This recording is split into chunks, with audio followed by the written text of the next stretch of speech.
আসসালামু আলাইকুম বন্ধুরা, কেমন আছো তোমরা? আশা করি তোমরা সবাই খুব খুব ভালো আছো এবং সুস্থ আছো। আমরা রবি টেকনিক স্কুল এবং আমাদের সাথে রয়েছে গুড লাক স্যানিটরি। আমরা দুটি প্রতিষ্ঠান মিলে তোমাদের জন্য নিয়ে এসেছি লাইভ ক্লাসের প্রোগ্রাম। 2 মাসে 360টি লাইভ ক্লাস হবে, যেখানে তোমাদের প্রত্যেকটি বিষয়, প্রত্যেকটি টপিক খুব সুন্দর করে ডিসকাস করা হবে এবং তোমাদেরকে সব বুঝিয়ে দেওয়া হবে, যেখানে তোমরা প্রশ্ন করতে পারবে আমাদেরকে, আমরা তোমাদেরকে উত্তর দিব। আজ আমি রাইয়া তোমাদের সাথে আছি ফাইন্যান্স প্রথম পত্র নিয়ে, বা অর্থায়ন প্রথম পত্র। সো আমার সাথে তোমরা কে কে আছো এখনই মেসেজ জানিয়ে দাও যে তোমরা কে কোথা থেকে জয়েন করছো। সবাইয়ের মেসেজ দেখি।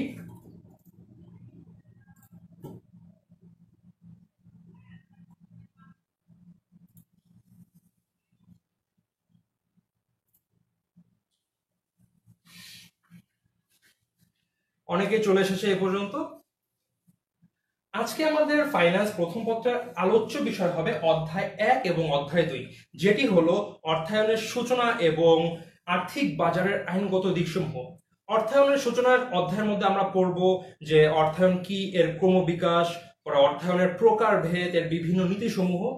আর আর্থিক বাজারের যে আইনগত দিকসমূহ আছে সেখান থেকে আমরা কিছু স্পেসিফিক ইম্পর্টেন্ট টপিক পড়ব।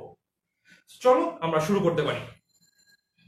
ফাইন্যান্স প্রথম পত্র, এটাকে তুলিয়ে দেই। আশা করি আমার ভয়েস এবং ছবি সব ক্লিয়ারলি আছে তোমাদের কাছে।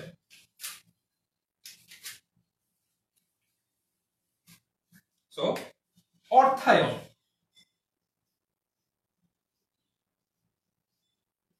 বা ফাইন্যান্সিং যেটাই বলো, অর্থায়ন বলতে আমরা কি বুঝি বলো তো? আমরা অনেক সময় যে পিকনিকে যাই, কি বলি? আমার বাবা ফাইন্যান্সিং করেছে, বা আমার খালু পুরো পিকনিকটি ফাইন্যান্সিং করেছে। এর মানে কি? সম্পূর্ণ টাকাটা খালু দিয়ে দিয়েছে। তবে এটাকে কি আমরা ফাইন্যান্স বা ফাইন্যান্সিং বলতে পারবো? না, কারণ অর্থায়ন হলো অর্থ সংগ্রহ এবং এটি বিনিয়োগ। যখন কোনো প্রতিষ্ঠান, ব্যক্তি, পরিবার বা যেটাই হোক অর্থ কোনো জায়গা থেকে সংগ্রহ করবে এবং সেটি বিভিন্ন কাজে বিনিয়োগ করবে, সেটাকে আমরা বলবো অর্থায়ন।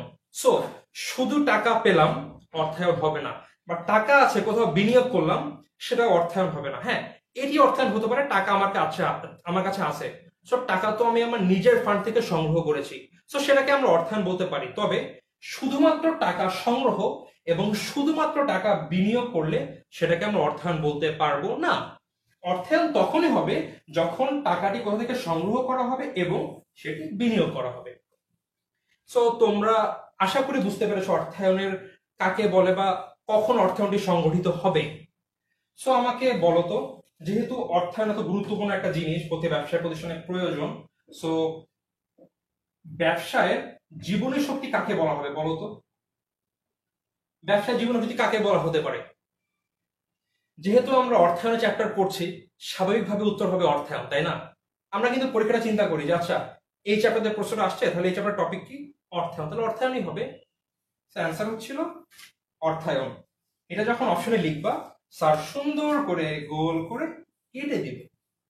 অর্থায়ন অধ্যায় পড়লেও ব্যবসায়ের মূল শক্তি কিন্তু অর্থায়ন নয়। ব্যবসায়ের মূল শক্তি হলো টাকা, অর্থ।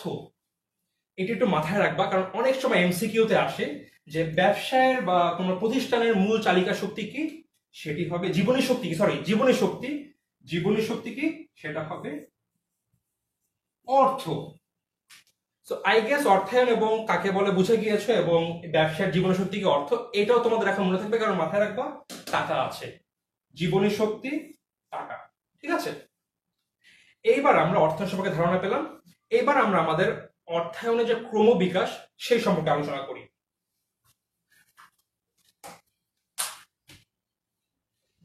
এর মধ্যে তোমরা অনেকেই চলে আসছো, দেখি কারা কারা এসেছো।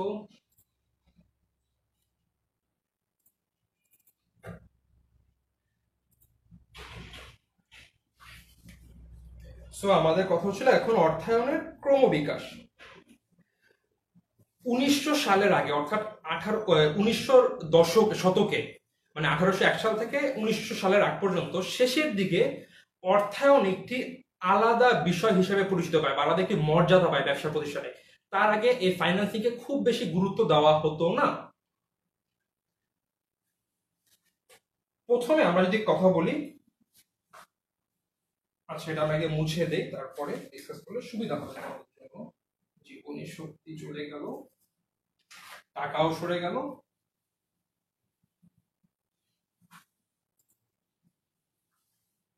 সো 1897 সালে থমাস এল গ্রিন নামে একজন ব্যক্তি একটি বই লেখেন, যেটির নাম হচ্ছিল corporate finance, study of principal and methods. এই বইটি প্রকাশের মাধ্যমে সে অর্থায়নের যে জগৎ সেখানে বড় একটি অবদান রাখে, কারণ অর্থায়ন একটি নতুন বিষয় হিসেবে পরিচিতি পেতে থাকে। তো এরপরে আমরা চলে আসবো হচ্ছিল 1920-এর পূর্ববর্তী দশকের কথায়, অর্থাৎ 1910 সাল থেকে 1919 সাল এর মধ্যে। এই সময় মেনলি যুক্তরাজ্য, তখন সারা বিশ্বের ব্যবসা বাণিজ্য অনেকটা যুক্তরাজ্য কেন্দ্রিক ছিল। তখন দেখা গিয়েছিল যুক্তরাজ্যের বিভিন্ন যে প্রতিষ্ঠান আছে বড় বড় গুলো সব একত্রিত হতে থাকে বা একত্রীকরণ হতে থাকে। এর মানে হচ্ছিল, মনে করো একটি প্রতিষ্ঠান চেয়ার বানায়, এখন সে চেয়ার যে বানাবে নিচে একটা ম্যাটেরিয়াল লাগবে ওই চেয়ার বানানোর জন্য, সে ম্যাটেরিয়াল সে অন্য একটি প্রতিষ্ঠানের কাছ থেকে ক্রয় করে। তো তারা করলো কি, দুটি প্রতিষ্ঠান এক হয়ে গেল এবং খুব কম মূল্যে তারা পণ্য উৎপাদন করলো এবং বিক্রি শুরু করলো। এর মূল উদ্দেশ্য ছিল মুনাফার সর্বাধিকরণ করা, যে আমরা কম মূল্যে কোনো পণ্য বা প্রোডাক্ট উৎপাদন করব এবং বেশি মূল্যে সেটি বিক্রি করে আমরা অধিক মুনাফা পাবো। তো 1920-এর পূর্ববর্তী দশকে এটি খুব ভালো মতন হলো। এরপর আসলো 1920-এর দশক, যে উদ্দেশ্যে সবাই একত্রীকরণ হলো সেটি ভালো মতন ফল পেতে থাকলো, অর্থাৎ প্রত্যেক প্রতিষ্ঠান ভালো মুনাফা অর্জন করতে থাকলো, সবাই অনেক বেশি মুনাফা অর্জন করলো এবং সেই সাথে তারা তাদের পণ্যের বিজ্ঞাপনের জন্য প্রচুর পরিমাণ অর্থ ব্যয় করতে থাকলো, অর্থাৎ বিজ্ঞাপনে প্রচুর পরিমাণ অর্থ দিতে থাকলো। 1920-এর দশক গেল। এরপরে আসছে 1930-এর দশক। এই দশকে একটা বিশাল ঝামেলা হয়ে গেল, সেটি হলো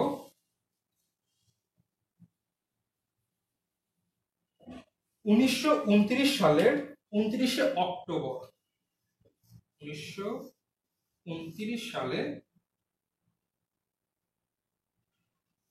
29শে অক্টোবর আমেরিকার শেয়ার বাজারে বিশাল একটি ধস নামলো, প্রত্যেকটি শেয়ারের মূল্য কমে যেতে থাকলো। আর যা মনে আছে 1920-এর দশকে যে অনেক প্রতিষ্ঠান এসেছিল, একত্রীকরণ হয়ে নতুন নতুন প্রতিষ্ঠান জন্ম নিয়েছিল। ওই সময় আমেরিকায় কিছু নামকরা প্রতিষ্ঠান ছিল, ইউএস স্টিল, তারপরে জেনারেল ইলেকট্রিক, এইসব প্রতিষ্ঠান কিন্তু ভালো আকারে ব্যবসা করছিল। এই যে ব্ল্যাক টুয়েসডে, যেটাকে বলা হচ্ছে ব্ল্যাক টুয়েসডে, এই দিনে ইউএস স্টিল যে সবচেয়ে বেশি আকারে ব্যবসা দাপিয়ে বেড়াচ্ছিল, তার $262 শেয়ার $21 নেমে আসে। $262 শেয়ার $21 নেমে আসে। যদি এটা আমরা এখন হিসাব করি সেটি আসবে হচ্ছিল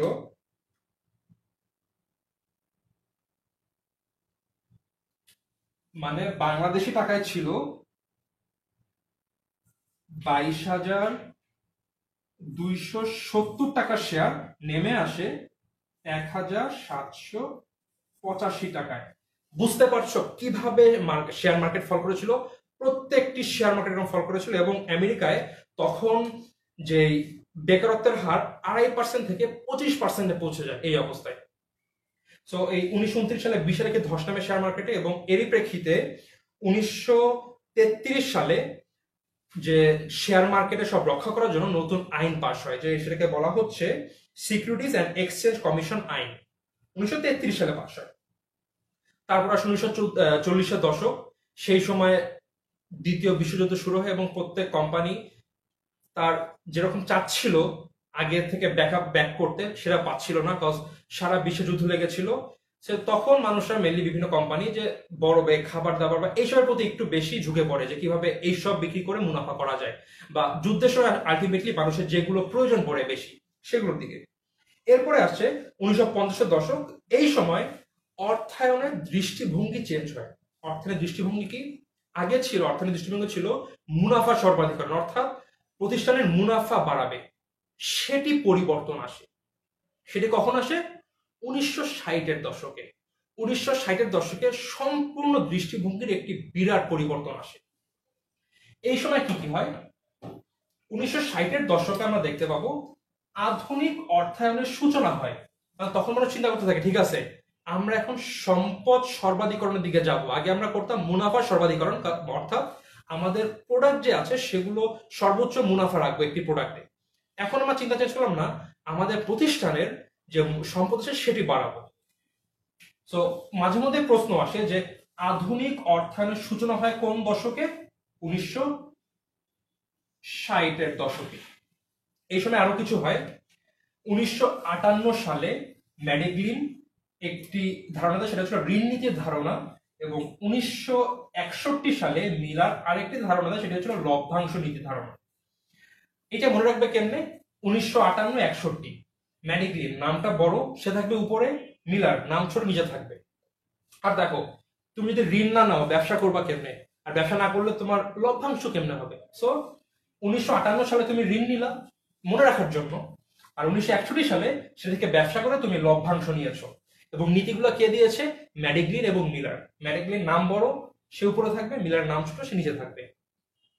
1960-এর দশকে সবচেয়ে বড় যে তত্ত্বের আবিষ্কার হয় সেটি হলো পোর্টফোলিও থিওরি। এটি ধারণা দেয় 1960 সালে মার্কুইস। এই ধারণাটি তাকে 1990 সালের পরে, 99 সালের দিকে তাকে নোবেল পুরস্কার পর্যন্ত দেয়। 1964 সালে উইলিয়ামস আরেকটি ধারণা দেয়, সেটি হলো CAPM, capital asset pricing model. So এই যে তিনজন আছে পরবর্তী, হ্যারি মার্কুইস, মার্টিন মিলার এবং উইলিয়াম শার্প, এরা পরবর্তীতে তাদের এই ধারণার জন্য নোবেল পুরস্কার পর্যন্ত পেয়েছিল। 1970-এর দশকে এখানে একটি উল্লেখযোগ্য তথ্য হলো ব্ল্যাক অ্যান্ড শোলসের অপশন প্রাইসিং থিওরি। সো এই 1960 থেকে সাধারণত বেশি এমসিকিউ বা মাঝে মধ্যে কিছু কোশ্চেনও দিয়ে দেয়। আর 1970-এর দশকে এই একটি গুরুত্বপূর্ণ বিষয় আছে। এরপর আসে 1980-এর দশক। সেই সময় দেখা যায় সারা বিশ্বটি প্রযুক্তির দিকে ঝুঁকে পড়ে এবং প্রযুক্তির ছোঁয়া আমাদের ফাইন্যান্সিং এও এসে ছোঁয়া দেয় লাগে। তখন আমরা এই যে ফাইন্যান্স যে আছে, সারা ফাইন্যান্স মানে বিশ্বের যে ফাইন্যান্সিং, সেখানে মেনলি কম্পিউটার পদ্ধতি ইউজ করা শুরু হয়। সো সব কাজ হতে থাকে কম্পিউটারাইজ পদ্ধতিতে। আর 1990 সালে 1990-এর দশকে ওয়ার্ল্ড ট্রেড অর্গানাইজেশন প্রতিষ্ঠিত হয় এবং এটার মাধ্যমে ওয়ার্ল্ডের ব্যবসা বাণিজ্যের একটি বিপুল পরিবর্তন আসে, অনেক কিছু ইজিলি হতে থাকে। সো এটি ছিল মেনলি আমাদের অর্থায়নের ক্রমবিকাশ। এখান থেকে অনেক এমসিকিউ আসে এবং কিছু কিছু ক্ষেত্রে কিন্তু তোমাদের সৃজনশীল চলে আসতে পারে, অথবা সৃজনশীলের খ বা গয় কিছু একটি আসতে পারে, বাট এমসিকিউর জন্য খুবই বেশি ইম্পর্টেন্ট। এখন একটা কথা, অনেকেই দেখি কি এই প্রথম এবং দ্বিতীয় অধ্যায় কম পড়ে বা কম গুরুত্ব দেয়। এর রিজন কি? ভাইয়া, আমাদের তো বাকি 11টা প্রশ্ন আসে সৃজনশীল, এখানে আমাদের 7টা অ্যান্সার করতে হয়। চ্যাপ্টার 1 এবং 2 থেকে আসে মাত্র 2টি প্রশ্ন। সো বাকি 9টা থেকে কিন্তু আমরা ইজিলি অ্যান্সার করতে পারবো। কিন্তু চিন্তা করো, কোনো কারণে 2-3টি প্রশ্ন একটু বেশি কঠিন চলে আসলো, ম্যাথমেটিক্যাল প্রশ্নগুলো, তখন তোমাদের ব্যাকআপ কিন্তু দিবে একমাত্র চ্যাপ্টার 1 এবং চ্যাপ্টার 2। সো এই চ্যাপ্টার দুটিকে অবহেলা করার কিছুই নেই, আমাদের অবশ্যই গুরুত্ব সহকারে পড়তে হবে। আর এইচএসসি কে আমাদের একমাত্র লক্ষ্য? নিশ্চয়ই না। এইচএসসির পরে আমাদের আসে অ্যাডমিশন যুদ্ধ, যেটি এইচএসসি হওয়ার 3 থেকে 4 মাসের মধ্যে হয় বিভিন্ন ইউনিভার্সিটিতে। সেইখানে কিন্তু যদি ফাইন্যান্স থেকে যেসব ইউনিভার্সিটিতে প্রশ্ন আসে, যেরকম ঢাকা ইউনিভার্সিটি আসে, সেইখানে কিন্তু চ্যাপ্টার 1 এবং 2 থেকে সবচেয়ে বেশি পরিমাণ প্রশ্ন আসে। সো বর্তমানের জন্য না হলো, আমাদের অ্যাডমিশনের জন্য কিন্তু অবশ্যই চ্যাপ্টার 1 এবং 2 গুরুত্বের সাথে পড়তে হবে। এরপরে আমাদের আসছে অর্থায়নের প্রকার। অর্থায়নকে আমরা বিভিন্ন ভাগে ভাগ করতে পারি। একটা হলো পারিবারিক অর্থায়ন, 2 নম্বর ব্যবসায় অর্থায়ন, 3 নাম্বার অব্যবসায়ী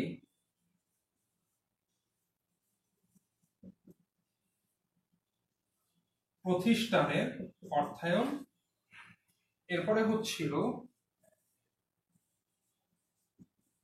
সরকারি অর্থায়ন এবং সবার শেষে আসবে হচ্ছিল আন্তর্জাতিক অর্থায়ন। অর্থায়নের কাজ জেনেছি, আমরা কোনো একটি উৎস থেকে অর্থ পাবো, সেটি আমরা অন্য কোনো জায়গায় বিনিয়োগ করব বা ব্যবহার করব, সেটি হবে অর্থায়ন। পরিবারটা সবচেয়ে ইজি, কয়েকজন ব্যক্তি বা যখন একজন ব্যক্তি কিছু ইনকাম করবে সেটি আমরা যেভাবে ব্যবহার করলে সবচেয়ে বেশি আমাদের সুবিধা হয় সেভাবে ব্যবহার করব। এটি হলো পারিবারিক অর্থায়ন। ব্যবসায় অর্থায়ন, এইটা আমাদের পরবর্তী যে অধ্যায়গুলো আছে সেইখানে ডিসকাসের মূল বিষয় ব্যবসায় অর্থায়ন। কজ আমরা একটি ব্যবসায় প্রতিষ্ঠানকে চিন্তা করে তার সকল কার্যক্রম করবো। সো ব্যবসা অর্থায়ন এটা আমরা পরবর্তী অধ্যায়গুলো তারা বিশালভাবে ধারণা পাবে এগুলোর, যে ব্যবসা অর্থায়ন কি বা অর্থায়ন কি বা কিভাবে কাজ করে। অব্যবসায়ী প্রতিষ্ঠানের অর্থায়ন, অব্যবসায়ী প্রতিষ্ঠানের মূল উদ্দেশ্য কি জানো? মানব কল্যাণ বলতে পারো। আমরা অব্যবসায়ী প্রতিষ্ঠানে কিন্তু মুনাফা অর্জন মূল উদ্দেশ্য না, তারা অন্যদের সাহায্য করে থাকে। সেইখানে অর্থায়ন হচ্ছিল কোনো উৎস থেকে আমরা মিলে ডোনেশন পাবো এবং সেটি কিভাবে তাদের মেম্বারদের বা সমাজের জন্য উপকার অর্থে সাহায্য করবে বা ব্যবহার করবে সে অর্থ দিয়ে, সেটি হলো অব্যবসায়ী প্রতিষ্ঠানের অর্থায়ন। সরকারি অর্থায়ন, সরকারি অর্থায়ন অন্য প্রত্যেকটি অর্থায়ন থেকে একটু ভিন্ন, কারণ প্রত্যেকটি অর্থায়ন পারিবারিক ব্যবসায় অব্যবসায় এরা সবাই প্রথমে চিন্তা করে আমার আয় কত হলো এবং সেই আয়ের উপর ভিত্তি করে সে তার ব্যয় সংগঠিত করে থাকে। এটা হলো বাকি সবার কাজ। কিন্তু সরকার পুরো বিপরীত। সরকারের মূল কাজ হলো বা এর বৈশিষ্ট্য হলো এরা এদের ব্যয় নির্ধারণ করবে, আমাদের কোথায় কোথায় কত টাকা ব্যয় হবে এবং সেটির উপর ভিত্তি করে তারা আয় সংগ্রহ করবে বা অর্থ সংগ্রহ করবে। এবং সরকারের মূল উদ্দেশ্য হলো সরকারি অর্থায়নের সমাজ কল্যাণ বা তার জনগণের কল্যাণ করা। আর লাস্ট আসলে আন্তর্জাতিক অর্থায়ন, এটার মূল কাজ হলো বিভিন্ন দেশের মধ্যে যে আমদানি রপ্তানি হয় এইসব বিষয়ে যে অর্থ সংগ্রহ বা বিনিয়োগের বিষয় আছে এগুলো নিয়ে এরা ডিসকাস করে। তো আমরা প্রধানত এই ব্যবসায় অর্থায়নে আজকে আলোচনা করব বা আগামী সব অধ্যায়ে আলোচনা করব। অর্থায়নকে মেনলি এই কয় ভাগে ভাগ করা যাচ্ছে। এরপরে আসবে হচ্ছিল অর্থায়নের কার্যাবলী। সো অর্থায়নের কার্যাবলীকে আমরা 4টি ভাগে ভাগ করতে পারবো।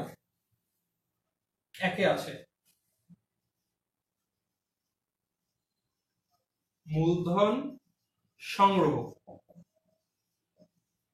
2 মূলধন বাজেটিং, 3 স্বল্পমেয়াদী অর্থায়ন ব্যবস্থাপনা,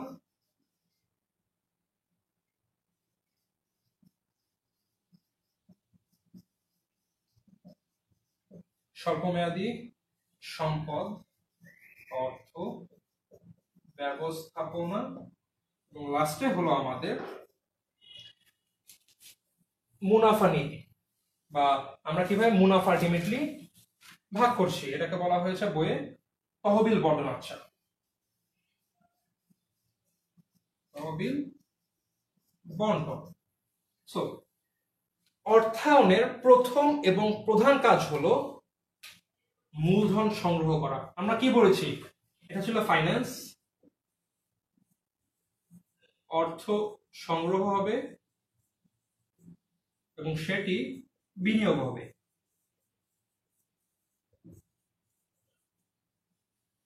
সংগ্রহ কোথা দিয়ে করব?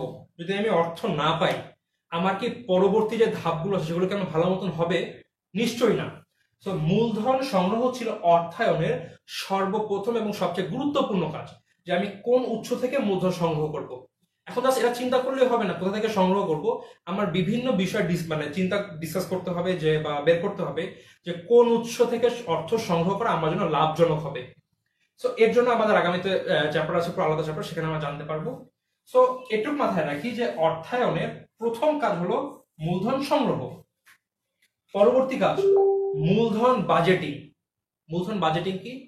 আমার কাছে টাকা আছে 1 লক্ষ টাকা, আমি এটি দিয়ে একটি ফটোকপি দোকান দিতে পারি, একটি মিষ্টির দোকান দিতে পারি। আমি কোনটা দিব, কোনটা যেন লাভবান হবে বা বেশি লাভজনক হবে, এই যে হিসাব নিকাশ আছে, এটাকে বলা হচ্ছে মূলধন বাজেটিং। টাকা কিন্তু আমরা পেয়ে গেছি, আমাদের কাছে টাকা চলে আসছে, এখন সেই টাকাটা আমরা কোথায় বিনিয়োগ করলে বা ব্যবহার করলে আমাদের সবচেয়ে বেশি লাভ হবে, মূলধন বাজেটিং। স্বল্পমেয়াদী সম্পদ ব্যবস্থাপনা। আমি যে টাকাটি পেয়েছি সব তো আমার একবারে দিয়ে দিলে হবে না, কিছু টাকা আমার কাছে রাখতে হবে, কারণ আমার যে দৈনন্দিন ব্যবহারগুলো আছে সেগুলোর জন্য, দৈনন্দিন যে খরচপাতি আছে সেজন্য কিন্তু আমার টাকা রাখতে হবে। এর জন্য আমাদের স্বল্পমেয়াদী সম্পদ ব্যবস্থাপনা করতে হবে। এবং লাস্ট হচ্ছে তহবিল বন্টন। আমি অর্থ পেলাম, আমি মালিক, আমি একা হতে পারি, অংশীদারি ব্যবসা হলে আমরা 2 জন 3 জন হতে পারি, আর যদি যৌথ মূলধন হয় আমার অনেক শেয়ার হোল্ডার থাকবে। আমি যে লাভটা করব ব্যবসা করে, সেই অর্থটা আমি কিভাবে বন্টন করব সেটাকে বলা হচ্ছে তহবিল বন্টন। তো এই যে 4টি বিষয় আছে, এই 4টি হলো ব্যবসায় অর্থায়নের মূল কার্যাবলী। এবং এর মধ্যে সবার প্রথম, আগেই বলেছি, সবার প্রথম এবং গুরুত্বপূর্ণ হলো মূলধন সংগ্রহ। সো এই টপিক। এইবার আসবো আমরা অর্থায়নের নীতি নিয়ে। অর্থায়ন নীতি খুব গুরুত্বপূর্ণ, কজ এখান থেকে অনেক সময় সৃজনশীল হয়ে থাকে। এবং এমসিকিউ তো বললাম, এই অধ্যায় সম্পূর্ণ অধ্যায় ছিল এমসিকিউর জন্য, যেখান থেকে আসতে পারে, এখান থেকে প্রশ্ন আসতে পারতো যে অর্থায়নের সর্বপ্রথম কাজ কোনটি বা সবচেয়ে গুরুত্বপূর্ণ কাজ কোনটি, তহবিল সংগ্রহ। প্রশ্ন সৃজনশীল আসলে মিস্টার রহিম সাহেব ব্যবসা করতে যাচ্ছে, এখানে করতে গিয়ে সে অর্থায়নের সবচেয়ে গুরুত্বপূর্ণ কাজ সেখানে ভুল করেছে বা অন্য কোনো একটি দিয়ে দিল, জাস্ট বললো, একটু হিন্টস দিল যে অর্থায়নের সবচেয়ে গুরুত্বপূর্ণ কাজ বা প্রথম কাজ সেখানে সে ঝামেলা করেছে, কি হবে, তহবিল সংগ্রহ। এবার আমরা আসবো হচ্ছিল নীতিসমূহ। আচ্ছা, তো প্রথমেই আমাদের বই যেটা আছে সেটা হলো তারল্য ও মুনাফা নীতি। আচ্ছা, তারল্য ও মুনাফা।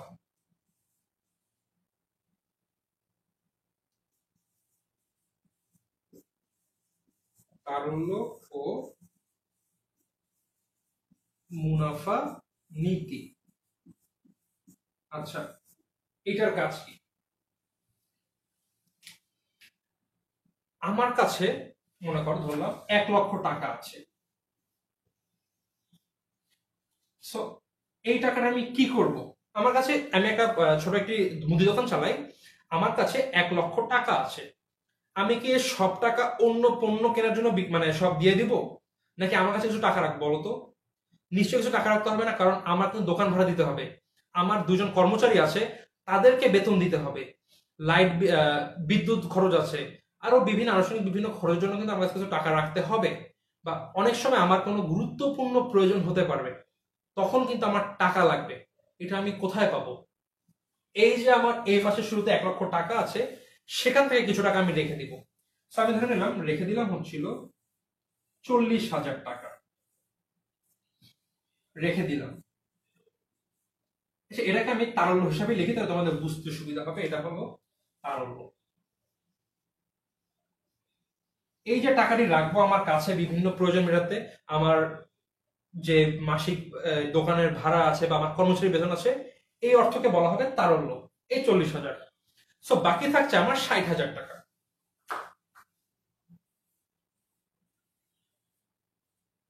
এই 60,000 টাকা আমি বিনিয়োগ করলাম, ধরে নিলাম আমার যে বিনিয়োগ করছি সেই বিনিয়োগ থেকে আমি 10% হারে মুনাফা পাবো। সো আমি 60,000 টাকা বিনিয়োগ করলাম, আমার মুনাফা আসবে হচ্ছিল 6,000 টাকা। সো 6,000 টাকা। সো আমি 40,000 টাকা আমার কাছে তারল্য রাখলাম, সেখান আর বাকি যে 60,000 সেটা আমি বিনিয়োগ করে আমি লাভ করলাম 6,000 টাকা। এবার একটু অন্যভাবে চিন্তা করি, যে না, আমি এই মাসে আমার কাছে একটু তারল্য বেশি রেখে দিলাম, আমি রাখলাম 45,000 টাকা। এখন হাতে আমার বাকি কত আছে? 1 লাখের মধ্যে আমি 45,000 টাকা তারল্য রেখে দিলাম, বাকি থাকছে 55,000 টাকা। এবং এটি যদি আমি আমার 10% সেই মুনাফা হারে বিনিয়োগ করি, আমার লাভ কত হবে বলতে পারবে? 5,500 টাকা। এবার দেখো আমার তারল্য বেশি কোথায় আছে? তারল্য বেশি লাভ বেশি কোথায় হচ্ছে? এইখানে। এটা হচ্ছে ধরে নেই এ, এটা বি। আমার তারল্যের পরিমাণ বেশি কিন্তু বিতে। আমার বিতে লাভ 5,500। আমার তারল্যের পরিমাণ কম এতে, আমার লাভ বেশি কিন্তু এতে। সো এই যে আমার তারল্য কম হলে লাভ বেশি হচ্ছে এবং তারল্য বেশি হলে লাভ কম হচ্ছে, এটাই হলো তারল্য ও মুনাফা নীতি। এর জন্য এটাকে একটু অন্যভাবে বলা হয়, তারল্য ও মুনাফা না বলে বলা হয় তারল্য বনাম মুনাফা নীতি। অর্থাৎ তারল্যের সাথে আমার এই যে মুনাফা, এর একটা নেগেটিভ সম্পর্ক বিদ্যমান। তারল্য বেশি হলে মুনাফা কম হচ্ছে, তারল্য কম হলে মুনাফা বেশি হচ্ছে। তো এইটা আমার একটা নীতি গেল। এরপর আমার অন্য নীতি আসবে হচ্ছিল ঝুঁকি ও মুনাফা নীতি।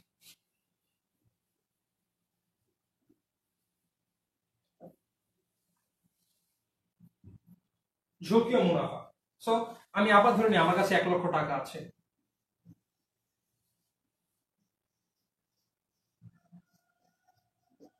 ঝুঁকি ও মুনাফা। সো আমার কাছে আবার টাকা আছে, জিরো কেমন হয়ে গেছে, 1,00,000 টাকা আছে। আমি কি করব? আমি বিনিয়োগ করব। আমি 1,00,000 টাকা ধরে মনে করো আমি একটি ব্যাংকে ব্যাংকে 1,00,000 টাকা জমা রেখে দিলাম এবং ব্যাংক আমাকে এখানে 7% হারে মুনাফা দিবে। সো আমি বছর শেষে চোখ বন্ধ করে এখান থেকে কিন্তু 7,000 টাকা মুনাফা পাবোই। আমার ব্যাংক আমার এখানে কিন্তু সেফ জায়গা, ব্যাংক আমাকে টাকা দিবেই। আমি ব্যাংক করতে পারি বা সরকারি বন্ড কিনতে পারি, যেরকমই হোক আমার এই আয়টা কিন্তু চোখ বন্ধ করে আসবেই। আমি টাকা রেখে দিব, বছর শেষে গিয়ে দেখবো আমার 1,00,000 টাকাটা 1,07,000 হয়ে গেছে, মানে 7,000 মুনাফা চলে আসছে। এটা গেল একটা। আমি করলাম না, আমি ব্যাংকে টাকা রাখবো না, আমি টাকা দিব হচ্ছিল শেয়ার মার্কেটে। শেয়ার মার্কেটে আমি 1,00,000 টাকা বিনিয়োগ করবো। দেখা গেল আমার 6 মাসের মধ্যে এই 1,00,000 টাকা থেকে 20,000 টাকা লাভ হয়ে গেল। হতেই পারে, আরো বেশি হতে পারে, কম হতে পারে, বাট এইটা আমার লেগেছে 1 বছর 7,000 হতে, এখানে আমি 6 মাসে 20,000। আচ্ছা, আরো ইজি করার জন্য আমি 1 বছরই ধরি। ধরে নিই আমি 1 বছরে আমার এখানে 23,000 টাকা মুনাফা হয়েছে। দেখো, শেয়ারে আমি 23,000 টাকা পেলাম, আমি ব্যাংকে পেলাম 7,000। এইবার ব্যাংকে কি আমার এই 7,000 টাকা পাবো না এমন কোনো চান্স আছে? নাই, আমি কিন্তু টাকাটা পাবোই। আমি কিন্তু এই টাকা, আমার কি লাইভে একটু কি বাধা পড়েছে গাইস? না, ঠিক আছে। সো আমি এই যে ব্যাংকে টাকা ইনভেস্ট করলাম, এই টাকাটা কিন্তু আমার কোনো ঝুঁকি নেই, ঝুঁকি নাই। কিন্তু শেয়ারে আমার লাভ হয়েছে 23,000, তবে আমার তো এখানে ক্ষতিও হতে পারতো, তাই না? আমার এই 1,00,000 টাকা তো নাই হয়ে যেতে পারতো, হতেই পারতো। সো এখানে কি ঝুঁকি আছে? ঝুঁকি আছে এখানে। ওই যে মনে আছে 1929 সালের 29 অক্টোবর ব্ল্যাক টুইজডে কি হয়েছিল আমেরিকার শেয়ার মার্কেটে? সব মূল্য ধসে গিয়েছিল। সো শেয়ার মার্কেটে কিন্তু এই ঝুঁকিটা আছে। এখন কি দেখো, আমি এইখানে ঝুঁকি রাখছি আমার কাছে বলে আমার লাভ বেশি হওয়ার কি চান্স আছে, কিন্তু এইখানে আমার ঝুঁকি নাই, আমার লাভ বা মুনাফা কিন্তু কম হবে। সো আমি যখন বেশি ঝুঁকি নিব, স্বাভাবিকভাবে আমার লাভ বেশি হবে, যেটি আমি শেয়ার মার্কেটে বিনিয়োগ করলে হচ্ছে। আর যেই আমি ঝুঁকি নিচ্ছি না, সেখানে আমার লাভ কম। কিন্তু ঝুঁকিতে আবার কি আছে, আমার লাভ না হয়ে একদম ক্ষতিও হতে পারতো, বা আমি শেয়ার মার্কেটে এখানে 23,000 না পেয়ে খালি 2,500 টাকাও পেতে পারতাম। আবার উল্টা আমার 1,00,000 টাকাটা কমে গিয়ে 95,000 টাকা হয়ে যেতে পারে, আমার ক্ষতি হতেই পারতো। সো যেখানে আমার ঝুঁকি বেশি সেখানে আমার মুনাফা বেশি, যেখানে আমার ঝুঁকি কম সেখানে আমার বেশি মুনাফা লাভ হওয়ার সম্ভাবনাও কম। তো এটা গেল ঝুঁকি ও মুনাফা নীতি। ছোট্ট একটা গল্প বলি। আমাকে আমার স্যার বলেছিল, আমরা ক্লাস করি, স্যার কি গল্প বলতেছে, এটা কি মানে রাজা রানীর গল্প? পরে দেখলাম না, আসলে গল্পটা কাজের ছিল। যে একটা রাজ্য ছিল, রাজ্যে একটা সুন্দরী একটা মেয়ে ছিল, কিন্তু ওদের আর্থিক অবস্থা ভালো ছিল না। ওরা মুরগির ফার্ম চালাতো, বাট মেয়ে খুব সুন্দর, রাজ্যে থাকতেই পারে। সেই রাজ্যে আবার মেয়েটা যেহেতু অনেক বেশি সুন্দর, তাই মেয়েটা ওই রাজ্যের যে রাজা আছে তার ছেলেকে প্রস্তাব দিল বিয়ে করার জন্য। এখন সঙ্গত কারণে আর্থিক যে ব্যবধান, এর জন্য কিন্তু রাজা ছেলে বিয়ে করবে না, মানা করে দিয়েছে। এখন এইটা আবার সেই মেয়ের খুব রাগ লেগেছে যে আজকে আমার আর্থিক অবস্থা খারাপ বলেই আমাকে বিয়ে করতে চেল না, বিয়ে করলো না। সো একদিন যেহেতু মুরগির খামার চালায় ওরা, একদিন ওর মাথায় একটা ঝুড়িতে করে অনেকগুলো ডিম নিয়ে বাজারে যাচ্ছে আর চিন্তা করছে যে আমাকে তো সে মানে অর্থের অভাবে আমাকে বিয়ে করতে রাজি হলো না, একদিন আমিও বড়লোক হবো। কিভাবে হবো? মাথায় ঝুড়িতে করে ডিম নিয়ে যাচ্ছে, আজকে সে ডিমগুলো গিয়ে বিক্রি করবে, যে টাকা পাবে সেই টাকাতে আরো কিছু মুরগি কিনবে, তার ফার্মের মুরগি এবং নতুন মুরগি মিলে সে আরো বেশি ডিম পাবে, আরো বেশি ডিম বিক্রি করবে, তার লাভ হবে। সেই টাকা দিয়ে সে ছাগল কিনবে, ছাগলের দুধ বিক্রি করবে, একটা ছাগল কিনে দুধ বিক্রি করে দুটা ছাগল, দুটা থেকে চারটা, আস্তে আস্তে ছাগল বাড়বে। এভাবে আস্তে আস্তে সে গরুর খামার দিবে। এরকম আস্তে আস্তে আস্তে সে ব্যবসা করতে করতে তার অনেক লাভ হবে, তাদেরও বিশাল, তারা ধনী হয়ে যাবে, তাদের বিশাল একটা রাজপ্রাসাদ থাকবে। রাজপ্রাসাদ থাকবে এবং আরো বেশি চিন্তা করলো, খালি রাজপ্রাসাদ না, তার বাইরে থাকবে একটা পাহাড় পাথর একটা বিশাল পুকুর। তারা এখন ধনী হয়েছে, পুকুরে আছে বিশাল রাজপ্রাসাদ, তার টাকা পয়সা হয়েছে। তো একদিন বিকালে সেই মেয়েটা পুকুরের পাড়ে বসে তার চুল আঁচড়াবে। সেই সময় সেই রাজা ছেলেটা আসবে। এখন মেয়ে অনেক সুন্দরী, অনেক ধনী। এখন রাজার ছেলে এসে মেয়েকে বলবে তুমি কি আমাকে বিয়ে করবে? কিন্তু মেয়ের মধ্যে সে রাগটা এখনো আছে, সে এর জন্য এবার রাগে বলবে না, বিয়ে করবে না, করে মাথা নড়ান দিবে। এই যে মাথা নড়াবে, সে কিন্তু চিন্তা করছে, যে মানে হাঁটতে হাঁটতে চিন্তা করছে। এই যে স্বপ্নের মধ্যে মাথা নড়ালো, সে বাস্তবে মাথা নড়িয়েছে এবং মাথা থেকে সবগুলো ডিম পড়ে গিয়ে তার স্বপ্ন সেখানে ভেঙে গেল। সো একটা চিন্তা করো, যদি সে সব ডিমগুলো মাথায় না রেখে কিছু ডিম মাথায় রাখতো, মাথা ঝুড়িতে, এবং কিছু ডিম হাতে নিত, তাহলে সে যে স্বপ্ন দেখতে দেখতে মাথা যে ঘুরাতো, ডিমগুলো হয়তো পড়ে অর্ধেক ডিম ভাঙতো, বাকি অর্ধেক কিন্তু তার হাতে থাকতো। সে অর্ধেক ডিম বিক্রি করে হয়তোবা তার স্বপ্নের যে চূড়ান্ত বা গন্তব্যস্থল সেখানে কিন্তু হয়তোবা যেতেও পারতো। এইসব ধারণা থেকে অনেকটা, আমি গল্প বানিয়ে বলছি, মানে স্যার বলেছিল আমাকে, এরকম কোনো কিছু নাই, বাট এই ধারণা থেকে আসলো পোর্টফোলিও। পোর্টফোলিও ওই যে হ্যারি মার্কুই যেটা দিয়েছিল, যার জন্য সে নোবেল পুরস্কার পেয়েছিল, পোর্টফোলিও। এইটার ধারণাটা কি? আবার ধরে নি আমার কাছে আছে 1,00,000 টাকা। এখন এই 1,00,000 টাকা আমি ধরলাম বেক্সিমকোর শেয়ারে ইনভেস্ট করব। এখন দেখো, যদি বেক্সিমকোর শেয়ার লাভ করে আমার লাভ হবে, কিন্তু যদি ক্ষতি করে আমার সম্পূর্ণ 1,000 টাকা সহ ক্ষতি হবে, এবং হয়তোবা আমি যে ব্যবসার জন্য এসেছিলাম সেটি করতে পারবো না। বা আমি ধরে নাও আমি কাপড়ের দোকান আছে, আমি সেখানে খালি গরম কাপড় বিক্রি করি।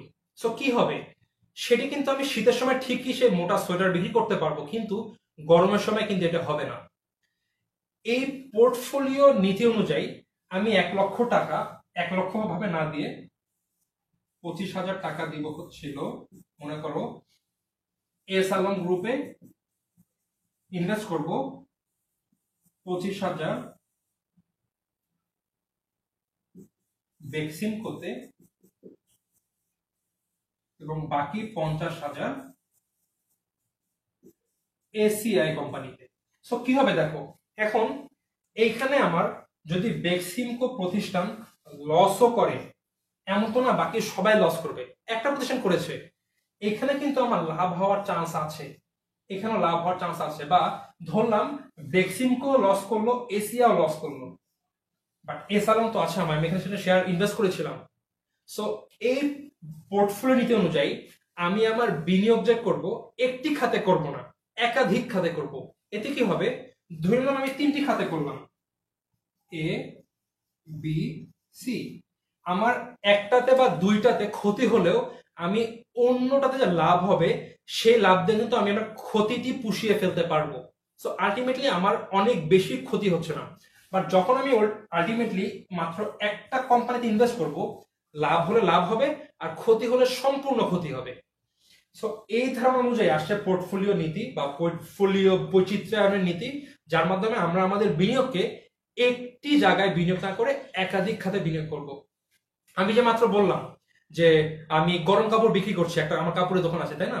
সো কি হচ্ছে, শুধু আমি গরমকালে শীতকালে আমি আমার কাপড় বিক্রি করতে পারছি, কিন্তু গরমের সময় কিন্তু আমার দোকান থেকে কোনো কাপড় সেল হবে না।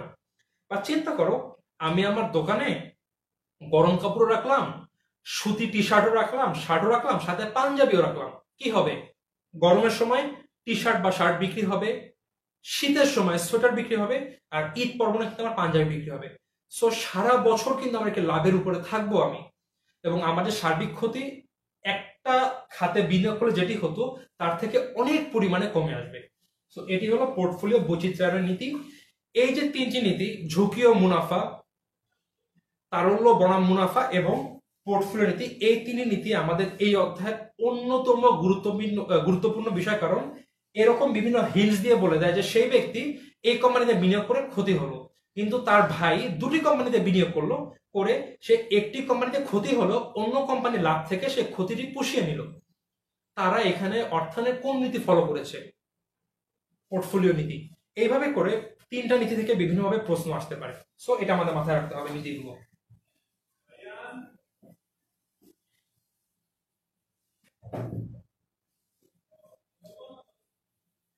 এরপরে আমাদের আসবে হচ্ছিল অর্থায়নের ধারণা।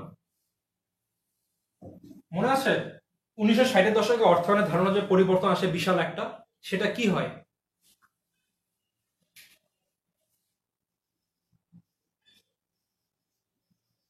মুনাফা সর্বাধিকরণ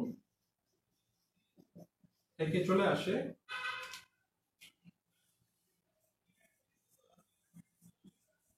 সম্পদ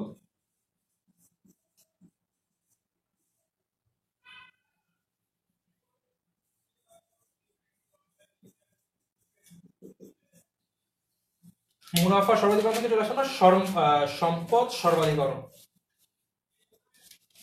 সো এইটার পার্থক্য কি বলতে পারবা তোমরা? মুনাফার সর্বাধিকরণ হচ্ছিল আমার একটি পণ্য আছে, সেটি বিক্রি করে আমার এই যে পণ্যের প্রতি মুনাফা, একক প্রতি মুনাফা, এটি বৃদ্ধি করব, বা আলটিমেটলি আমার পুরো প্রতিষ্ঠানের সার্বিক মুনাফা আগের চেয়ে বৃদ্ধি করবো। আগে হয়তো আমাদের আগে মুনাফা হতো 80,000 টাকা, এখন আমরা টার্গেট নিয়েছি সেটাকে আমরা করব 87,000 টাকা। কিন্তু এটি আসলে লস, এটা ভালো সবসময় এটা ভালো থাকে না, কারণ যদি কখনো আমার পণ্য হয়তোবা আগামীতে সেল বেশি না হয়, সেই ক্ষেত্রে দেখা যাবে মুনাফা কমে যায় এবং প্রতিষ্ঠান হয়তো বন্ধ হয়ে যেতে পারে। এবং মুনাফা সর্বাধিকরণের ক্ষেত্রে আমাদের যে মালিক আছে তাদের একক প্রতি যে শেয়ার মূল্য,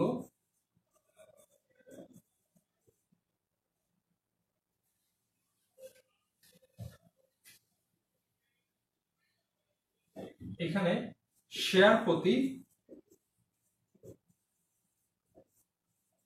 মুনাফা বৃদ্ধি করা হয়। অর্থাৎ একটি শেয়ারে, আমার 10 টাকা শেয়ারে গত বছর মুনাফা ছিল 1 টাকা, এই বছর আমি মুনাফা দিচ্ছি 1.5 টাকা। অর্থাৎ আমার মুনাফা সর্বাধিকরণের ক্ষেত্রে আমার শেয়ার প্রতি মুনাফা বৃদ্ধি পায়, আর আমার প্রতিষ্ঠানের সার্বিক যেই মুনাফা আছে সেটি বৃদ্ধি পায়।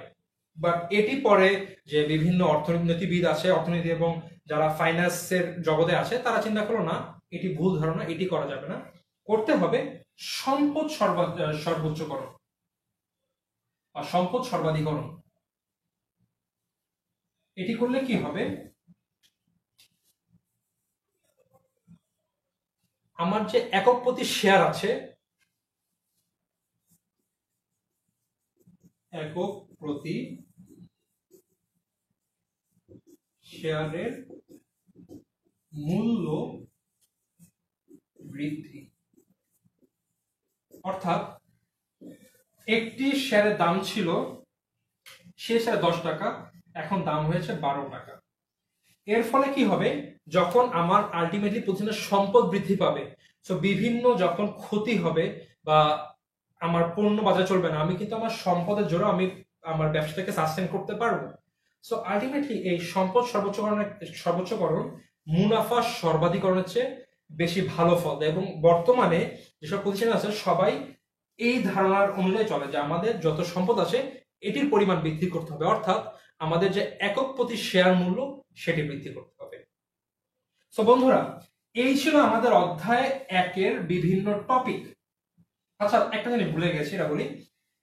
এই যে একক প্রতি শেয়ারের মূল্য বৃদ্ধি, এটি হলো একটি প্রতিষ্ঠানের মূল লক্ষ্য থাকবে, যে আমাদের মূল লক্ষ্য সম্পদ সর্বোচ্চকরণ। কিন্তু এই জন্য কি আমরা আমাদের মুনাফা বাড়াবো না? অবশ্যই বাড়াবো, বাট সেটি হবে আমাদের স্বল্প মেয়াদী উদ্দেশ্য বা লক্ষ্য। যে যদি বলা হয় যে একটি প্রতিষ্ঠানের স্বল্পমেয়াদী লক্ষ্য কোনটি, মুনাফা সর্বোচ্চকরণ, দীর্ঘমেয়াদী বা মূল লক্ষ্য কোনটি, সম্পদ সর্বোচ্চকরণ। ঠিক আছে? তো এইগুলো ছিল আমাদের প্রথম অধ্যায়ে। আমি শুরু থেকে রিভিউ করি। আমরা জেনেছি অর্থায়ন কাকে বলে, তারপরে অর্থায়নের ক্রমবিকাশ জানলাম, এরপরে অর্থায়নের যে বিভিন্ন ভাগ আছে, পারিবারিক, রাষ্ট্রীয়, সরকারি বা আন্তর্জাতিক, এটি জানলাম। তারপর আমাদের অর্থায়নের কার্যাবলী জানলাম, আমরা নীতি জানলাম, এবং এই যে ধারণা এই সম্পর্কে জানলাম। তো এই যে টপিকগুলো আমরা কভার করি, আশা করি আমাদের এই অধ্যায় থেকে কোনো সৃজনশীল তো বাদ পড়বে না, কারণ আমাদের সৃজনশীল হবে সব এই মূল ধারণা থেকে। যদি আমাদের মূল কনসেপ্টটা থাকে, আমরা ইজিলি অধ্যায় আমরা পার করে যেতে পারবো। আর এই টপিকগুলো থেকে প্রচুর বেশি এমসিকিউ আছে, এজন্য আমাদের এই অধ্যায়তে একটু বেশি গুরুত্ব দিতে হবে। এইচএসির জন্য না হলেও অ্যাডমিশনের জন্য। তুমি যদি এখন সামান্য পড়ে রাখো, দেখবে অ্যাডমিশনে গিয়ে এই তোমাদের ফাইন্যান্স পড়ার জন্য তোমাদের কোনো সময় দেওয়া লাগছে না, তোমরা এই সময়টা ইংলিশ বা অ্যাকাউন্টিং এ দিতে পারবা। এরপরে আমাদের আসবে অধ্যায় 2, সেটি হলো অর্থবাজারের আইনগত দিকসমূহ বা আর্থিক বাজারের। আচ্ছা, অধ্যায়ের নাম না লিখি, যদি আমাদের সময় কম আছে ডাইরেক্ট আমরা অধ্যায়ের ভিতরে যাই।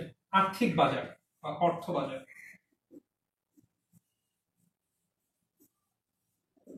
অর্থ বাজারকে বা আমরা অর্থায়নকে দুটি ভাগে ভাগ করতে পারি, একটি দীর্ঘমেয়াদী, একটি স্বল্প মেয়াদী। সো স্বল্প মেয়াদী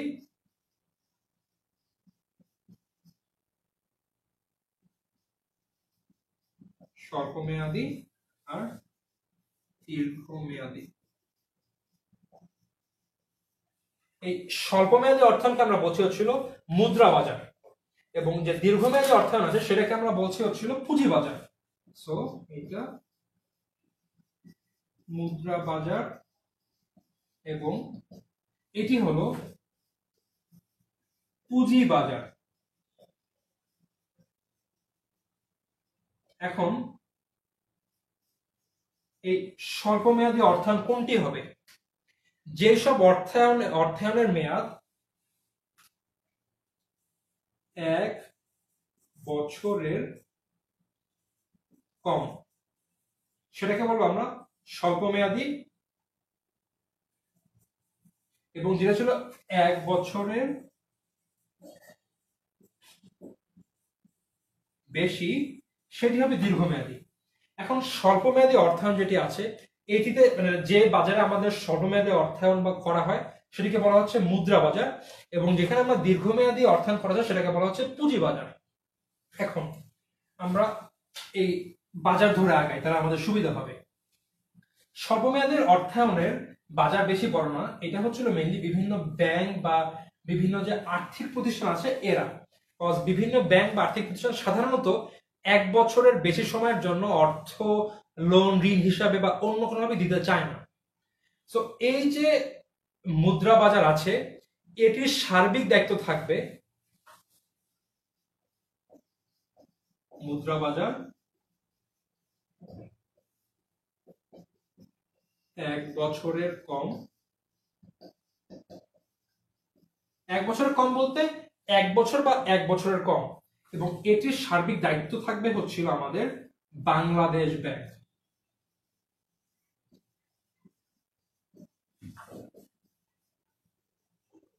বাংলাদেশ ব্যাংকের উপর। তো এই বাজার যত রকম দেখাশোনা আছে সবকিছু করবে বাংলাদেশ ব্যাংক। হ্যাঁ, এখন এই মুদ্রা বাজার বা যে স্বল্পমেয়াদী বাজার এর হাতিয়ার গুলো কি কি বলতে পারবে?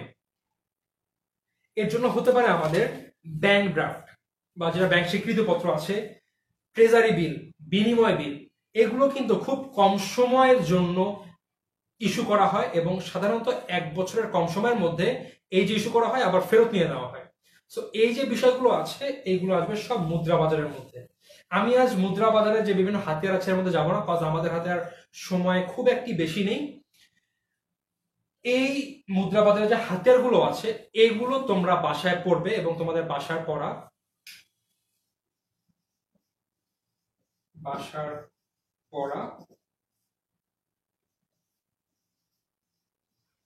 মুদ্রা বাজারের হাতিয়ার সম্পর্কে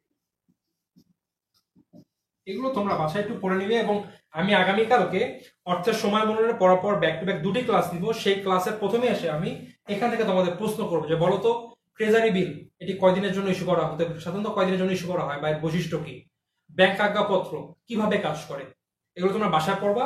তোমাদের তাহলে বাসায় পড়া হচ্ছিল মুদ্রা বাজারের হাতিয়ার সমূহ। আমরা এবার যাব হচ্ছিল মূলধন বাজার।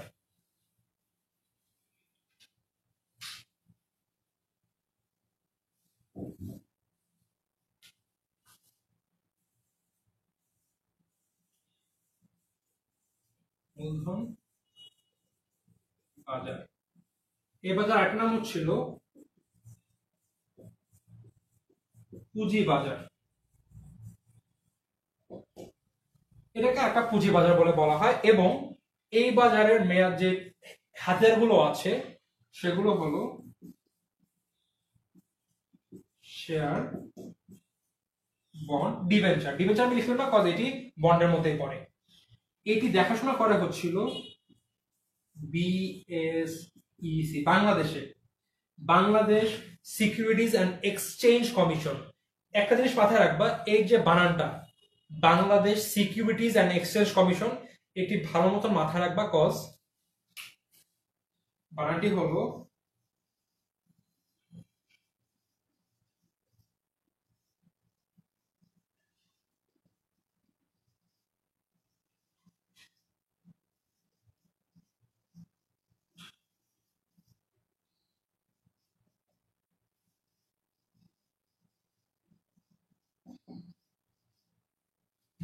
এই বানানটি মাথায় রাখবো কজ এখান থেকে সাধারণত অ্যাডমিশনের সময় এবং এই যে আমাদের যে এইচএসসি পরীক্ষায় একটা প্রশ্ন আছে যে বিএসইসি এর পূর্ণ রূপ কি, সবগুলাই Bangladesh Securities and Exchange commission.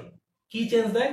Bangladesh securities একটা অপশনে, আরেকটা অপশনে বাংলাদেশ সিকিউরিটি, একটা অপশনে Bangladesh securities and exchanges commission বা এক্সচেঞ্জ দেখে কমিশন বানানো একটা এম সরায় দেয়, COMISSION।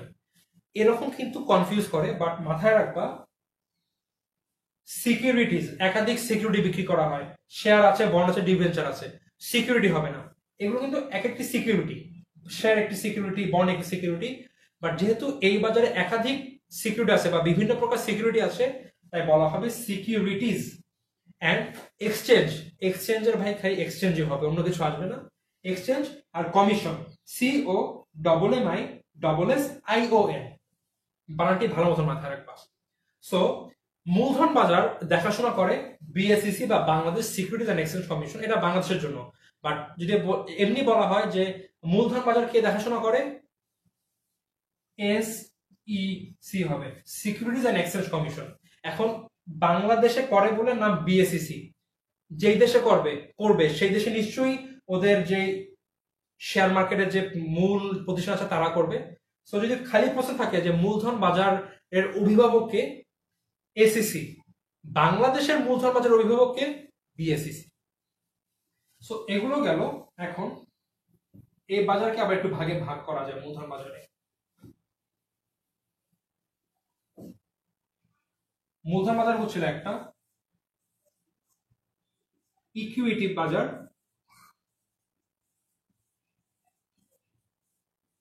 ইকুইটি বাজার আর বন্ড বাজার বা বন্ড মার্কেট। এই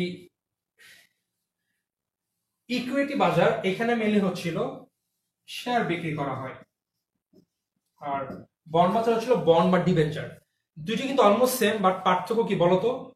বন্ডের বিপক্ষে আমার কোনো কিছু বন্ধক রাখতে হবে, বাট ডিবেঞ্চার বিপক্ষে আমার কোনো সম্পত্তি বন্ধক থাকে না। সো এই মূলধন বাজারের দুটি পক্ষ হচ্ছিল ইকুইটি বাজার, বন্ড বাজার। ইকুইটি বাজারে শেয়ার ক্রয় বিক্রয় করা হয়, আর বন্ড বাজারে বন্ড ডিবেঞ্চার বিক্রি করা হয়।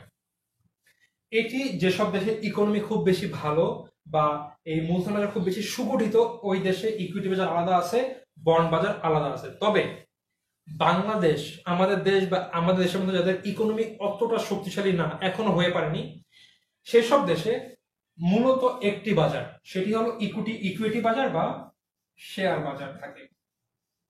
এই শেয়ার বাজারের মধ্যে শেয়ার বিক্রি করা হয়, এই বাজারের মধ্যে বন্ড বিক্রি করা হয়। সো বাংলাদেশে আলটিমেটলি একটা বাজারই আছে, যেটি হলো শেয়ার বাজার।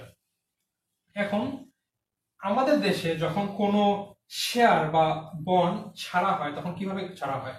বাজারে বিক্রি করবে। শেয়ার যখন বিক্রি করা হয় বা এই বাজারে যখন কোনো সিকিউরিটি ছাড়া হয়, বন্ড, তখন দুটি পদ্ধতিতে করা হয়। একটা হলো আইপিও, একটা হলো পার্সোনাল প্লেসমেন্ট। আইপিও কি? Initial public offering. আমার প্রতিষ্ঠান এখন এই বছর মোট 50,000 শেয়ার বিক্রি করবে। আমি যদি এটি জনগণের কাছে বিক্রি করতে যাই, সেই ক্ষেত্রে আমার এটি হবে আইপিও, ইনিশিয়াল পাবলিক অফারিংস। আচ্ছা, এটির আগে আমি আরেকটি ডিসকাশনে আসি, যেটি স্কিপ হয়ে গিয়েছে। এই শেয়ার বাজারকে আবার দুই ভাগে ভাগ করা যাচ্ছে। একটা হলো প্রাথমিক বাজার,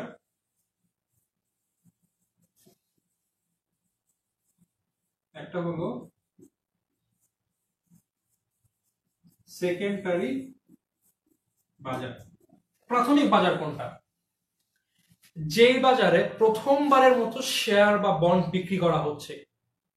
একটি কোম্পানি খুললো, তারা এই 50,000 শেয়ার বিক্রি করবে, প্রথমবারের মতো না, এই যে বিক্রি করবে সেটা হলো প্রাথমিক বাজার, যে প্রথমবারের মতো শেয়ার বিক্রি করছি। আর এই শেয়ার একবার বিক্রি হয়ে গেল, এরপরে যে শেয়ারগুলো যে বিভিন্ন বিনিয়োগকারীরা নিজেদের মধ্যে লেনদেন করবে। আমাদের অভিভাবকরা কি করে শেয়ার মার্কেটে? যে বলে আমি আজকে ওই কোম্পানি এতগুলো শেয়ার কিনেছি, ওই কোম্পানি এতগুলো শেয়ার বিক্রি করেছি। সে কি কোম্পানির সাথে বিক্রি করে? নিশ্চয়ই না। তোমার বাবা বা মা একজন বিনিয়োগকারী, সে আর একজন বিনিয়োগকারীর সাথে ক্রয় বিক্রয় করে। এই কাজটা হয় সেকেন্ডারি মার্কেটে, অর্থাৎ সেকেন্ডারি মার্কেটে বিনিয়োগকারী টু বিনিয়োগকারী কাজ হয়, আর প্রাথমিক বাজারে কোম্পানি টু বিনিয়োগকারী। সো এইখানে কোম্পানি টু ইনভেস্টর, আর সেকেন্ডারি মার্কেটে ইনভেস্টর টু ইনভেস্টর। এটি হলো প্রাথমিক এবং সেকেন্ডারি মার্কেটের পার্থক্য। তো সেকেন্ডারি মার্কেটে যে বিনিয়োগকারীরা গিয়ে যেসব শেয়ার আগে বিক্রি হয়ে গিয়েছে সেগুলো নিজেদের মধ্যে ক্রয় বিক্রয় করে। সো এটি গেল সেকেন্ডারি মার্কেট। এখন প্রাথমিক বাজারে একটি প্রতিষ্ঠান প্রথমবারের মতো শেয়ার বিক্রি করছে, এটি দুটি পদ্ধতিতে করতে পারবে। একটি হলো আইপিও, একটি পার্সোনাল প্লেসমেন্ট। আইপিও কি? এই যে আমি এই বছর আমার একটি প্রতিষ্ঠান 50,000 শেয়ার বিক্রি করব, যদি আমি জনগণের কাছে বিক্রি করতে যাই সেটাকে বলা হবে আইপিও, ইনিশিয়াল পাবলিক অফারিংস।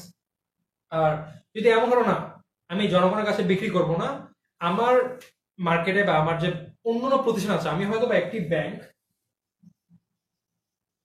অন্যান্য ব্যাংক রয়েছে, অন্যান্য ওষুধের কোম্পানি রয়েছে, বা মনে করো বিভিন্ন পশু পাখির খাবারের বড় বড় কোম্পানি রয়েছে, তারা কিনতে চায় বা তাদেরকে বিক্রি করব। আমি গেলাম, আমি মনে করো এবি ব্যাংক, আমি গেলাম হচ্ছিল ডিবিবিএল এর কাছে, যে ভাই আমার শেয়ার বিক্রি করছি, তুমি কি কিনবে? যদি তারা কিনে নেয়, সেটি হলো পার্সোনাল প্লেসমেন্ট, অর্থাৎ নির্দিষ্ট কোনো ব্যক্তি বা কোনো দলের কাছে যদি আমি আমার নতুন শেয়ার বিক্রি করি, সেটি হলো পার্সোনাল প্লেসমেন্ট। আর যদি না, আমি কোনো ব্যক্তিগত কোনো কোনো নির্দিষ্ট প্রতিষ্ঠান বা কোনো গ্রুপের কাছে বিক্রি না করে আমি জনগণের কাছে ওপেনলি বিক্রি করব, সেটি হবে IPO, initial public offerings. So আর্থিক বাজার গেল, অর্থ বাজার, পুঁজি বাজার, মুদ্রা বাজার গেল। এবার এই চ্যাপ্টারের যে পরবর্তী ধাপটা আছে সেটি হলো বিভিন্ন আইন। এখন এই আইনগুলো থেকে সাধারণত খুব একটি প্রশ্ন সৃজনশীল হয় না, বাট এমসিকিউর জন্য অনেক বেশি গুরুত্বপূর্ণ। সেটির জন্য আমরা কি করব, কিছু গুরুত্বপূর্ণ আমি আইন বলে দিচ্ছি। এর জন্য প্রথমেই আছে অংশীদারি আইন।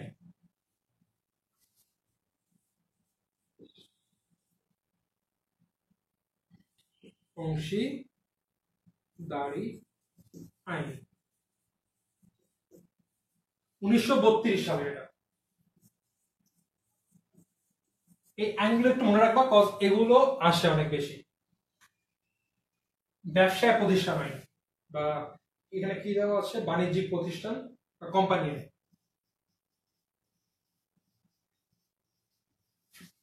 কোম্পানি আইন এটি হলো 1994 সাল। এরপরে হলো ব্যাংকিং আইন বা ব্যাংক প্রতিষ্ঠান আইন, এটি হলো 1991। এরপরে হলো আর্থিক প্রতিষ্ঠান আইন,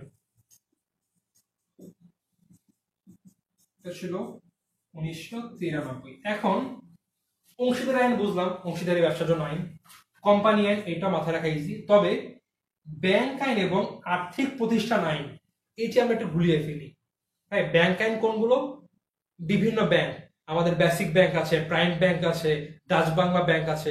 এই যে ব্যাংকিং প্রতিষ্ঠান, এদের জন্য যে আইনটা আছে সেটি হলো ব্যাংক প্রতিষ্ঠান আইন। আর ব্যাংক বাদে কিন্তু অনেকটা ব্যাংকের মতো সার্ভিস প্রোভাইড করে বিভিন্ন আর্থিক প্রতিষ্ঠান আছে, যেরকম বাংলাদেশে আছে আইডিএলসি, আইপিডিসি। এই যে আর্থিক প্রতিষ্ঠান বা বিভিন্ন এনজিও আছে, ব্র্যাক, প্রশিক্ষা, এদের জন্য কিন্তু একটা আইন আছে, সেটি হলো 1993। সো এটি জীবনে ভুলাবে না যে ব্যাংক প্রতিষ্ঠান আইন কোনটি এবং আর্থিক প্রতিষ্ঠান আইন কোনটি। 1991 হচ্ছিল ব্যাংকের প্রথমে আসে, আর আর্থিক প্রতিষ্ঠান একটু পরে আসে 1993 সালের আইন। আর কোম্পানি আইন আর অংশীদারি আইন তোমরা বুঝছোই। আরো কিছু আইন আছে। বীমা আইন 2010 সাল। তারপরে একটা আছে বৈদেশিক বিনিময় আইন। এটা একটু মনে রাখতে হয় যে বৈদেশিক বিনিময় আইন 1947 সালে। বৈদেশিক বিনিময় লিখে দিই,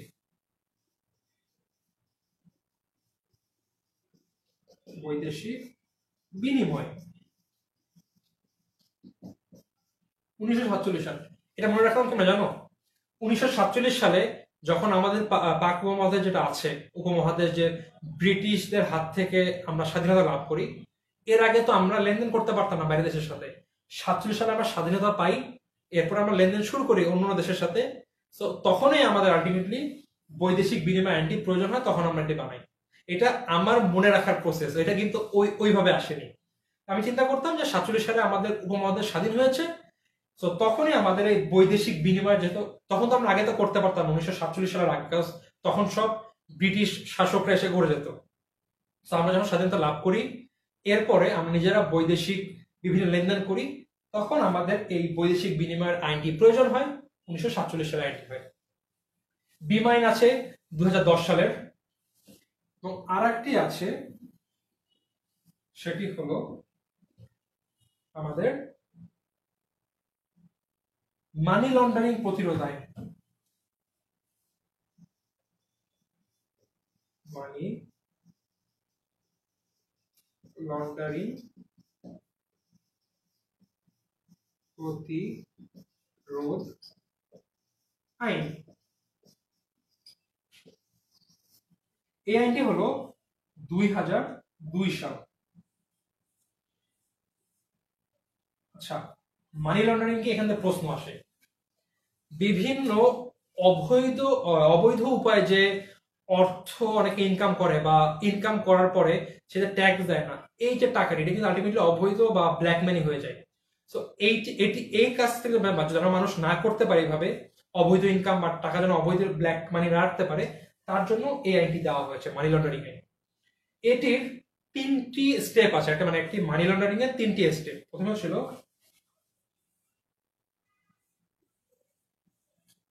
প্লেসমেন্ট, পরে 2 নম্বর লেয়ারিং, 3 নম্বরে ইন্টিগ্রেশন।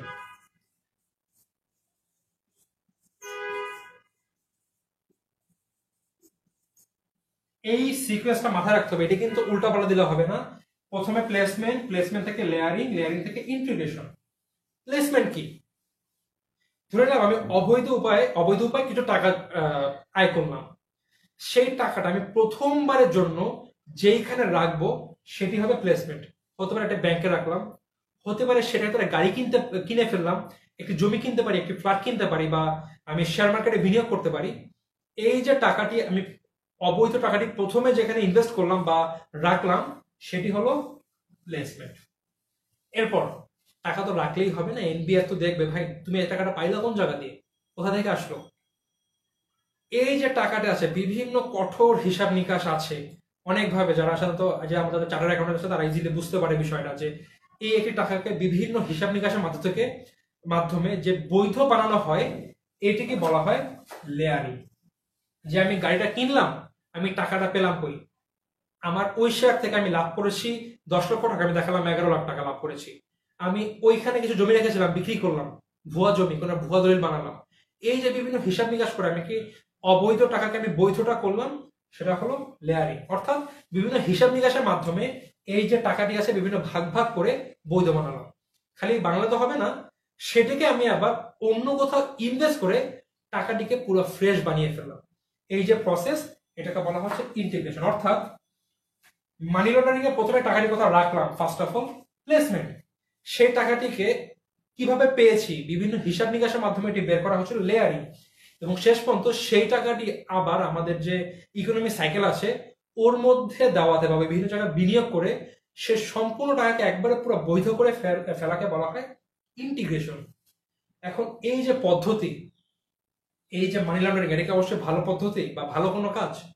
অবশ্যই না, কজ এর জন্য আমাদের দেশে যে সরকারের যে ট্যাক্সের ব্যাপারটা আছে, আমাদের যে পরিমাণ ট্যাক্স হওয়ার কথা সেটি হয় না, অনেক কম পরিমাণে হয়। কজ অনেকেই আছে যারা বড় ব্যবসায়ী বা অসাধু ব্যবসায়ী, মেনলি সবাই না, অল্প কিছু অসাধু ব্যবসায়ী আছে বা অসাধু ব্যক্তি আছে, তারা এই পদ্ধতিতে তাদের ইনকামকে ব্ল্যাক মানি থেকে হোয়াইট মানি করে ফেলে, বা খারাপ ইনকামকে একটি ভালো বা হোয়াইট মানি বানিয়ে ফেলে বিভিন্ন এই প্রসেসের মাধ্যমে।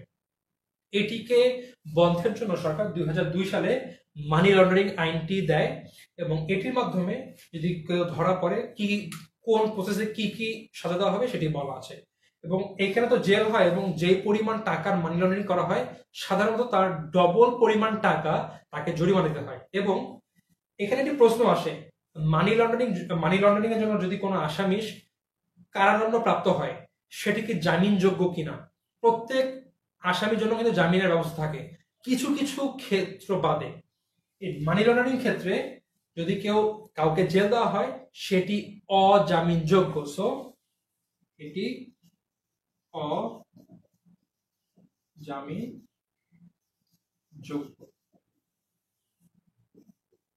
এটি হলো আমাদের মেইনলি মানি লন্ডারিং এর যে কনসেপ্ট বা কিভাবে স্টেপস গুলো আসে। এখান থেকে মাঝে মধ্যে সৃজনশীল ইজিলি আসতে পারে যে এই ব্যক্তি কিছু টাকা এইভাবে করে এখন সে এই প্রসেসে আছে, টাকাটি সে একটি জমি কিনলো অবৈধ টাকা দিয়ে, মিস্টার এক্স একটি জমি কিনলো, জমি কিনে এখন সে বিভিন্ন হিসাব নিকাশের মাধ্যমে জমি কেনার টাকাটাকে সে বৈধ বানালো। সে কোন লেভেলে আছে? লেয়ারিং লেভেলে আছে। প্রশ্ন এটা এমসিকিউ অনেকবারই আসে যে মানি লন্ডারিং এর যে ধাপগুলো আছে সেগুলো দাগাও। Layering, placement, integration, layering, placement, layering, integration. আবার একটা দেখা যাবে প্লেসমেন্ট, ইন্টিগ্রেশন, লেয়ারিং। কোনটা হবে? সিকোয়েন্স মাথায় রাখতে হবে, প্লেসমেন্ট, লেয়ারিং, ইন্টিগ্রেশন। প্রথমে প্লেসমেন্ট করব, ওইটাকে ভাগ ভাগ করব, তারপরে ইন্টিগ্রেট করে আমরা আবার এটাকে বৈধ বানাবো। এটি ছিল আমাদের মানি লন্ডারিং এর আইন, এবং এর মাধ্যমে আমাদের দ্বিতীয় অধ্যায়ের যে মূল আলোচনাগুলো ছিল সেটি শেষ হয়েছে। তোমাদেরকে আমি এই আজকের ক্লাস থেকে একটি বাসার কাজ দিয়েছি, বলো তো সেটি কি? লিখে দিয়েছিলাম যে আমাদের যে মুদ্রা বাজারের হাতিয়ারগুলো আছে সেগুলো সম্পর্কে পড়বে। আগামীকালকে আমি পরপর দুটি ক্লাস নিব, সেখানে আমি প্রধানত মানে মেনলি 3 নম্বর অধ্যায় যেটি আছে এই টাইম ভ্যালু অফ মানি সেই নিয়ে আলোচনা করবো দুটি ক্লাস মিলিয়ে। প্রথম ক্লাসের শুরুতে আমি এই যে আজকে পড়া দিলাম সেখানে প্রশ্ন করব এবং দেখবো তোমাদের কমেন্ট সেকশনে কে কে তোমরা উত্তর দিতে পেরেছো। তো বন্ধুরা, আজকে এ পর্যন্তই। আমি আবার ধন্যবাদ জানাচ্ছি গুড লাককে, যারা আমাদেরকে সাহায্য করেছে এই লাইভ সেশনটি নেওয়ার জন্য। তাদের জন্য আজকে আমরা তোমাদের সাথে লাইভে আসতে পারছি এবং তোমাদের প্রত্যেকটি টপিক তোমাদেরকে পড়িয়ে দিতে পারছি। এবং একদম আমরা ক্লিয়ারলি বা ইনডেপথে গিয়ে ডিসকাস না করতে পারলেও আমাদের এগুলো সব কিন্তু রবি টেমনি স্কুলের যে অ্যাপটি আছে সেখানে গেলে তোমরা সব টপিকের পেন অন পেপার বা সার্ফেসের ভিডিও পাবা বা ফেস টু ফেসের ভিডিও পাবা। সেখানে কুইজে অংশগ্রহণ করতে পারবা, বিভিন্ন প্রশ্ন বা মডেল টেস্ট দিতে পারবা। তোমরা এখনই লিঙ্কের যে আমাদের অ্যাপ ডাউনলোডের লিঙ্কটি আছে সেখানে গিয়ে অ্যাপটি ডাউনলোড করো এবং সেখানে গিয়ে তোমরা কুইজ অংশগ্রহণ করো, তারপর মডেল টেস্ট আছে মডেল টেস্ট দাও। তো বন্ধুরা, আজকে এখানেই, আবার দেখা হবে কালকে এবং তোমাদের সাথে আসবো নতুন একটি টপিক নিয়ে। সালামু আলাইকুম, সবাই ভালো থাকবে, সুস্থ থাকবে।